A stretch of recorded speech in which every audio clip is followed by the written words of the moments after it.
श्री स्वामी समर्थ हेच गाणगापूरचे दुसरे दत्तावतार श्री नृसिंह सरस्वती स्वामी महाराज आहेत। इसवी सन 1459च्या सुमारास श्री नृसिंह सरस्वतींनी गाणगापूर येथे निर्गुण पादुका स्थापित केल्या। यानंतर ते शैलयात्रेच्या निमित्ताने श्रीशैल्य पर्वताजवळ असलेल्या कर्दळी वनात अदृश्य झाले। या घनदाट कर्दळीच्या वनात स्वामींनी सुमारे 300 वर्षे कठोर तपश्चर्या केली।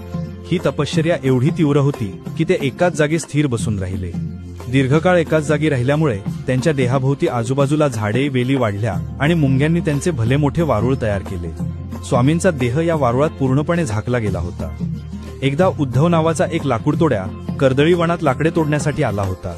तो तिथली झाडे आणि ते वारुळ तोडून जागा साफ करत होता। लाकडे तोडत असताना नकळतपणे त्याच्या कुऱ्हाडीचा प्रहार त्या वारुळावर बसला। कुऱ्हाड वारुळावर पडताच वारुळातून रक्ताची धार वाहू लागली। हे पाहून लाकूडतोड्या अतिशय भयभीत झाला। त्याच क्षणी वारुळातून श्री स्वामी समर्थ महाराज जागृत होऊन बाहेर आले। कुऱ्हाड लागल्यामुळे त्यांच्या मांडीला जखम झाली होती आणि रक्त वाहत होते।